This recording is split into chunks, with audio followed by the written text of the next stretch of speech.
Clifford's so much fun, he's a friend to us all. I love Clifford, the big red dog.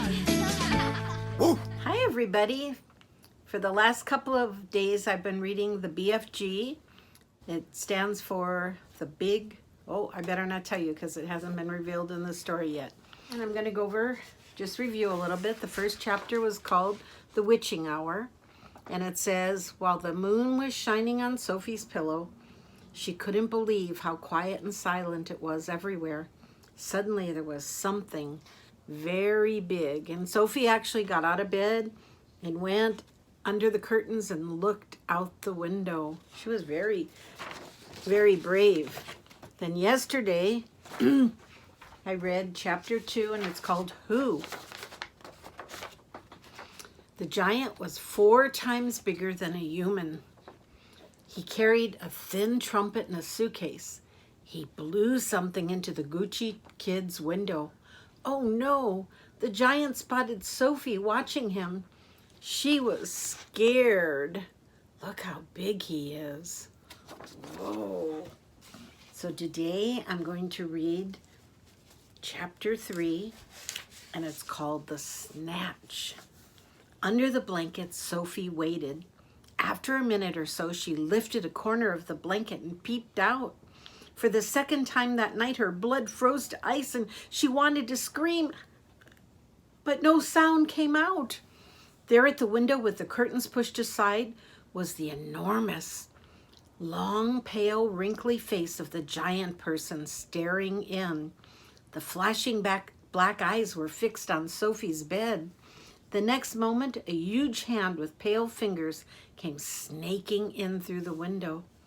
This was followed by an arm as thick as a tree trunk, and the arm, the hand, the fingers were reaching out across the room towards Sophie's bed.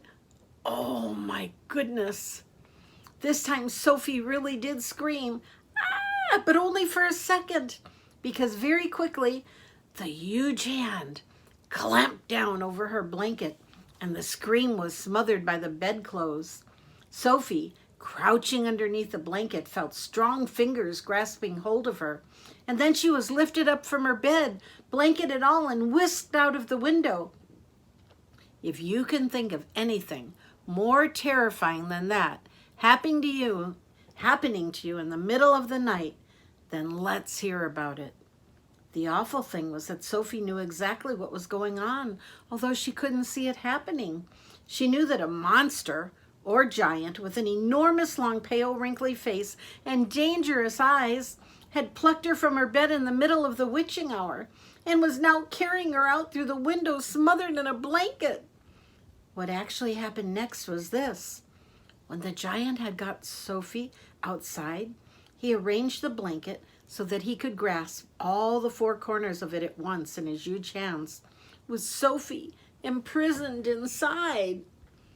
In the other hand, he seized the suitcase and the long trumpet thing, and off he ran. Sophie, by squirming around inside the blanket, managed to push the top of her head out through a little gap just below the giant's hand. She stared around her. She saw the village houses rushing by on both sides. The giant was sprinting down the high street.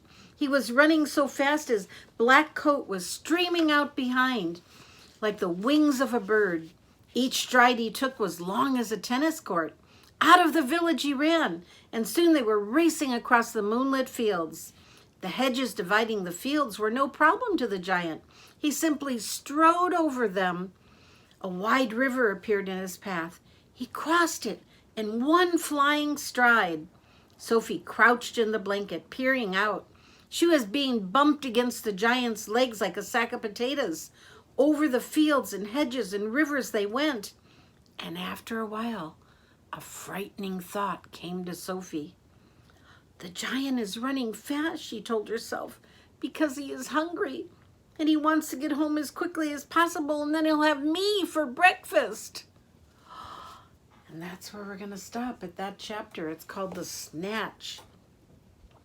And here I drew a picture and I wrote a sentence that says, Sophie was snatched up by the giant in her blanket. He started running with her. She peeked out and feared he would eat her when he got home. Can you see Sophie peeking out there? There's Sophie.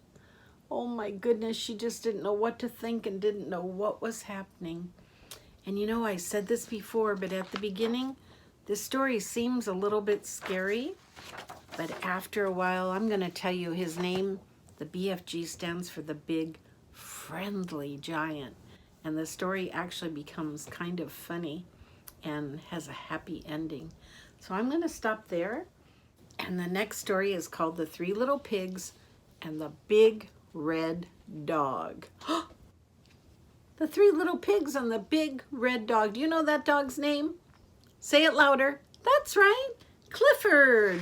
So let's see what happens. Hello, I'm Emily Elizabeth, and this is Clifford, my big red dog. Every night we cuddle up and my dad tells us a story. My dad loves making Clifford and me the stars of the story. Tonight we're reading The Three Little Pigs and the Big Bad Wolf.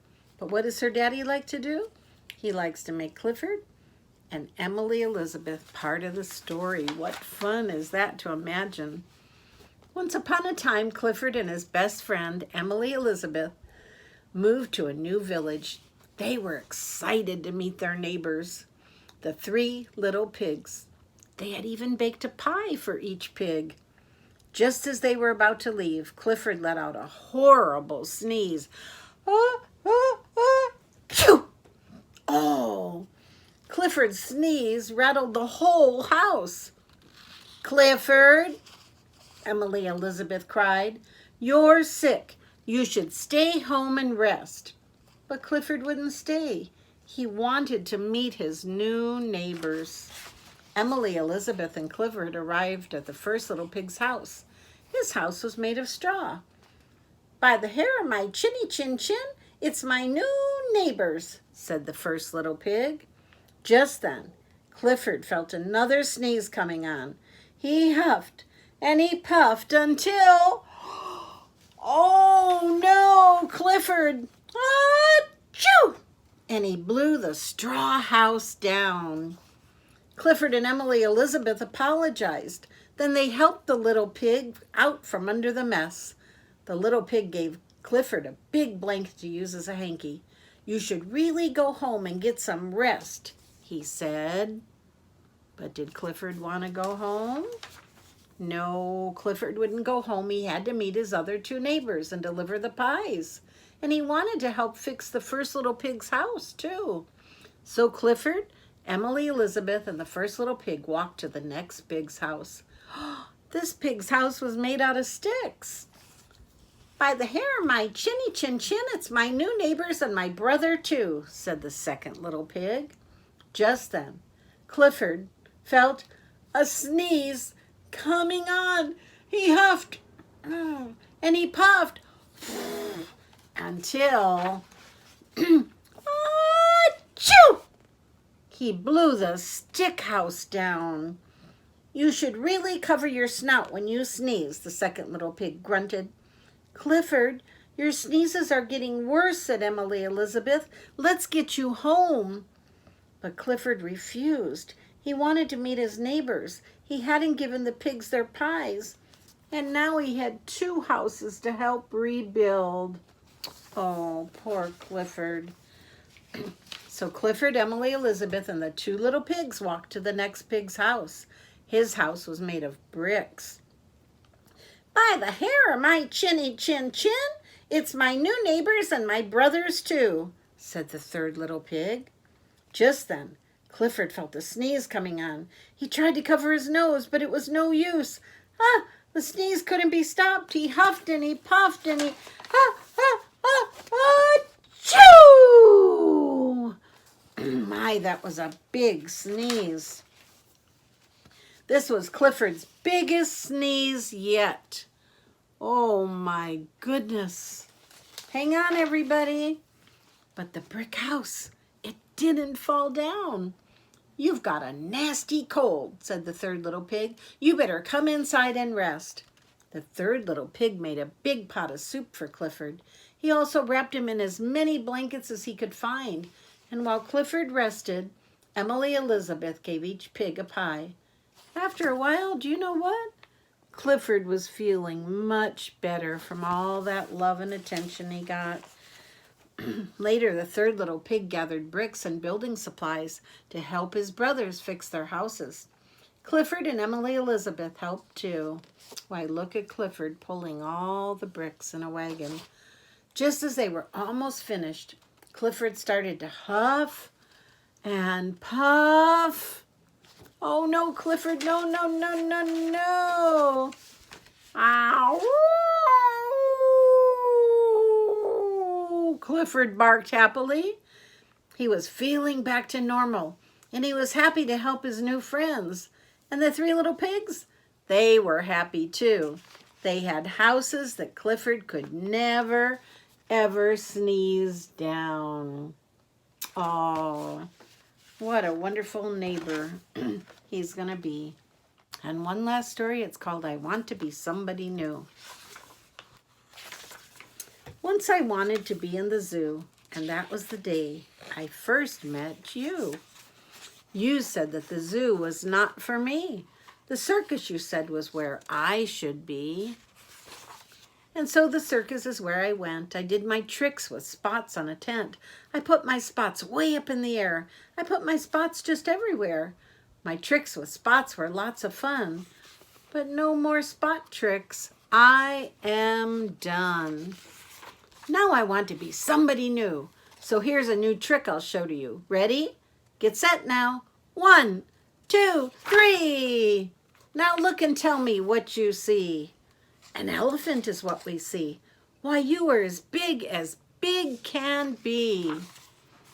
But being that big cannot be fun. Say, you must weigh at least a ton. You cannot walk up on this fence or squeeze between the circus tents. The door of your house is now too small. You can't get through that door at all. You can't go here, you can't go there. You can't go much of anywhere. Oh, wow.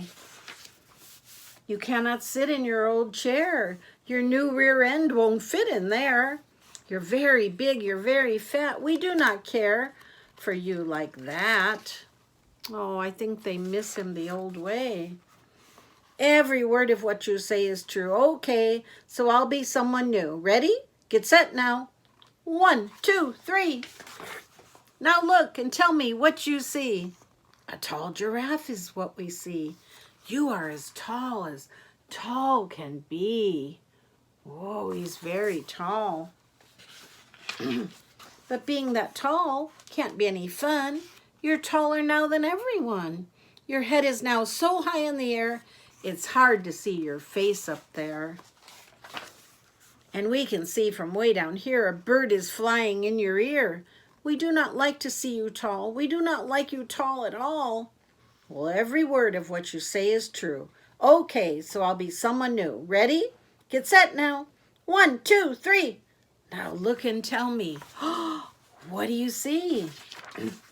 A mouse. A mouse, that's what we see. You are as small can be. We do not like you, fat or tall, and now you're very much too small. Your chair is now too big for you, and now your door is too big too. You cannot open up your door, and that's not all. There's much, much more. A mouse cannot go out and play. A mouse must hide inside all day, and a mouse must never make a sound because that's what brings the cats around. Uh-oh. Meow. There are traps put out to catch a mouse because no one wants one in their house. We did not like you fat or tall, and now you know what's wrong with small. Okay, you two. I'll make myself be someone new. Ready? Get set now. 1, 2, 3. Now look and tell me what you see. Oh, no, you don't. You stop right there. We like you and we really care.